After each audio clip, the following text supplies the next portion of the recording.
In Venezuela, cars don't depreciate. You could buy one today, drive it for 5 or 6 years, and then sell it for the same price you paid. And you can forget about gas. At just over 6 cents a gallon, you can fill up your tank for less than $1. In Venezuela, banks offer loans for plastic surgery. Taxi drivers earn higher salaries than doctors. Supermarkets are equipped with fingerprint scanners. And some find it cheaper to live year-round in luxury hotels than rent an apartment. Sponsored by Brilliant. Learn math, science, and computer science the intuitive way with the link in the description. In 2015, the country with the largest proven oil reserves on Earth, enough to meet all of America's demand for 40 years, ran out of toilet paper. Hotels even asked guests to bring their own. Facing shortages of rice, sugar, milk, and shampoo, on top of rolling blackouts, 30 million people struggled to survive without the most basic of basic goods. Venezuela, once the richest country in Latin America, was experiencing the worst peacetime economic crisis in modern history. A third of its entire economy disappeared in 1 year alone, the same number as Ukraine in 2022. Since then, 7 million people, a quarter of the entire population, have fled the country. This is the equivalent of the Great Depression, the hyperinflation of Zimbabwe, and the Syrian migrant crisis, all at the same time. And it's happening in a country with 300 billion barrels of oil. That's 11 times more than China and nearly 4 times that of Russia, a place once referred to as more a gas station than a country. Even this understates its good fortune. Venezuelan crude is practically begging to be extracted. It's not far offshore like Norway's, it's not way up in the Arctic like Russia's, and it's not deep underground like American shale. Instead, it just naturally bubbles to the surface.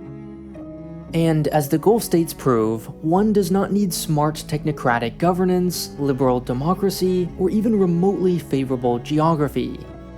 Oil and oil alone can turn the barren Arabian desert into the Swiss Alps.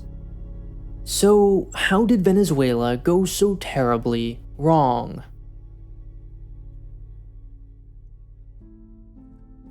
In 2013, a staggering 96% of Venezuelan exports were related to petroleum. It's not hard to see how oil prices could make or break its economy. Lower prices, lower revenue. It's very simple. Less intuitive is the effect this has on its currency. You see, it's not just about how much money it generates, it's also about what kind. When oil prices are high, there's more demand for Venezuela's currency, the bolivar, so it appreciates. And the more one bolivar is worth, the fewer you can get for the same dollar or euro or yen, making its exports more expensive for the rest of the world. Say, for instance, 10 bolivars were worth $1. At this rate, someone in Florida could buy a pound of 20 bolivar Venezuelan coffee for $2. Not bad. But then oil prices caused the bolivar to appreciate. That same pound of coffee now costs $4. Through no fault of their own, coffee farmers are now half as globally competitive. Now, this isn't necessarily as bad as it sounds. When exports are effectively twice as expensive, imports are effectively 50% off. Those 10 original bolivars are worth $2, not just $1.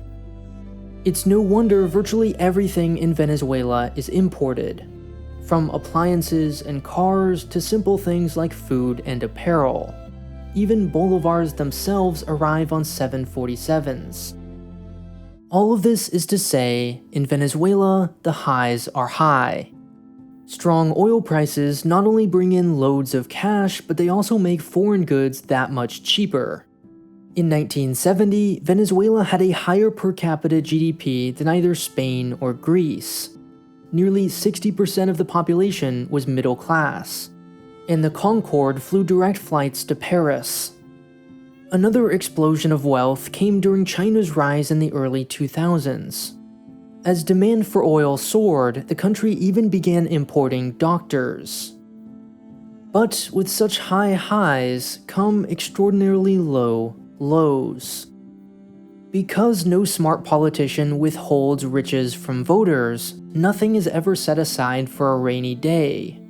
And in the oil business, there are always rainy days. Remember, when oil prices fall, the state both loses revenue and the imports they've come to depend on become more expensive.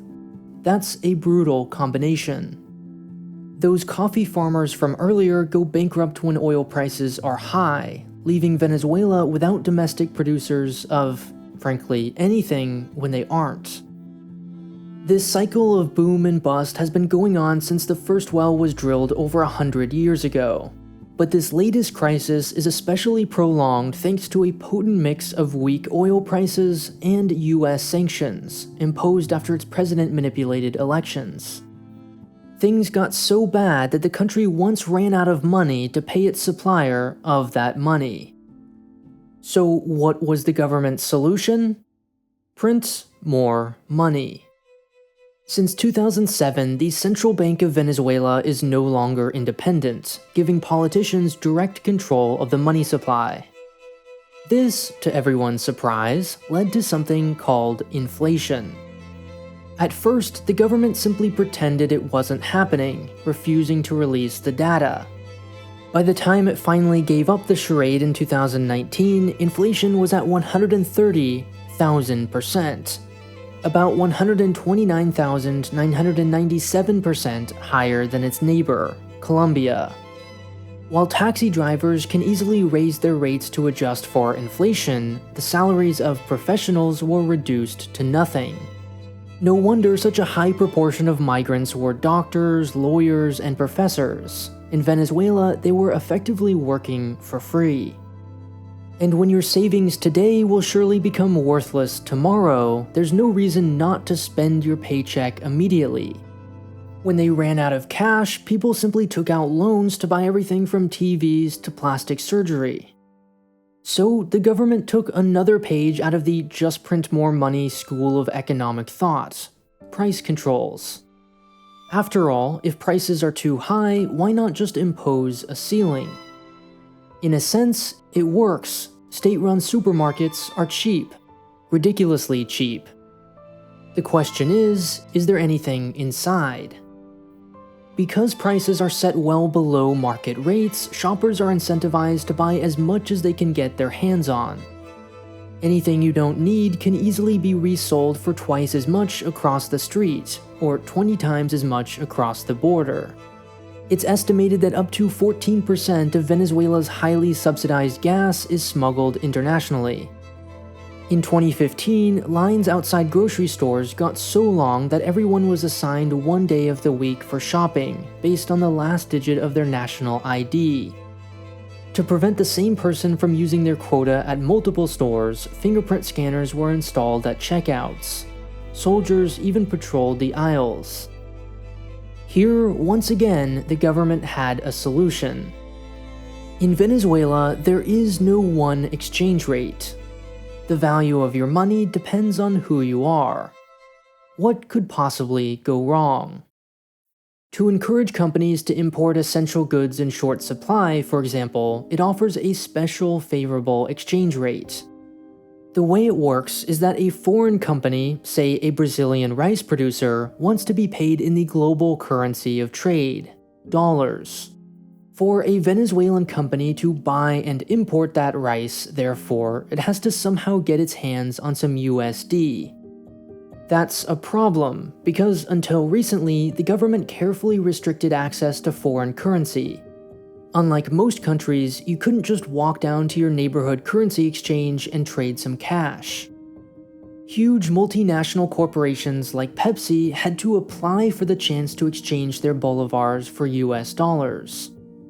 Even when these applications were accepted, and they often weren't, the money might take months to arrive, making it hard for companies to import supplies. So few new cars entered the country, for example, that used ones became highly prized commodities. But it gets worse. The exchange rate offered by the government wasn't the real value of the bolivar, meaning the government might give you 1 USD for 5 bolivars, but nobody else would give you $1 for anything less than, say, 50. The official exchange rate was essentially a government handout, free money for those smart or well-connected enough to get it. By approving these requests for dollars, politicians could reward their friends and family. By rejecting them, they could punish or silence critics. It also opened the door to a different, more sophisticated form of arbitrage. You might ask the government for permission to exchange 5 million bolivars for 1 million US dollars to help ease the shortage of car parts. But instead of using that money to import $1 million worth of tires, you might only import 500,000. You could then sell the other $500,000 on the black market for far more than the 2.5 million bolivars you paid.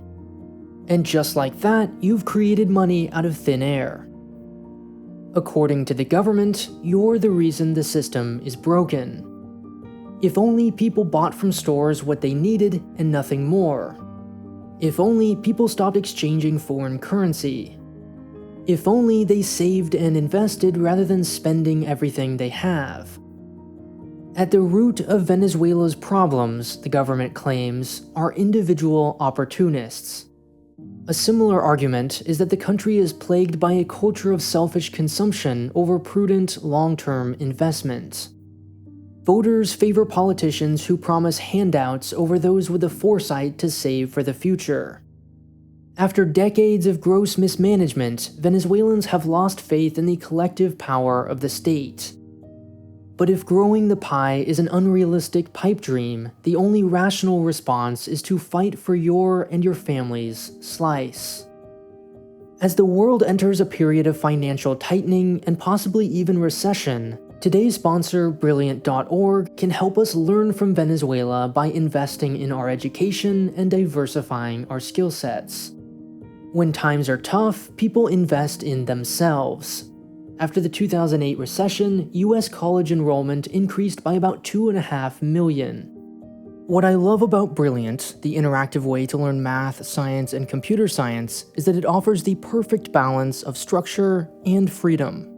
I want the ability to smoothly move between subjects, from biology to programming to physics, for example, while being guided through each interactive lesson. If you're watching this video, you're already a curious, self-motivated learner.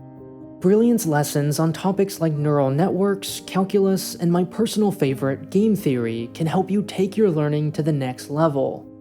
Click the link on screen now or in the description to sign up for a free 30-day trial. The first 200 people will also get 20% off their annual subscription. Go pick whatever interests you most and start learning today.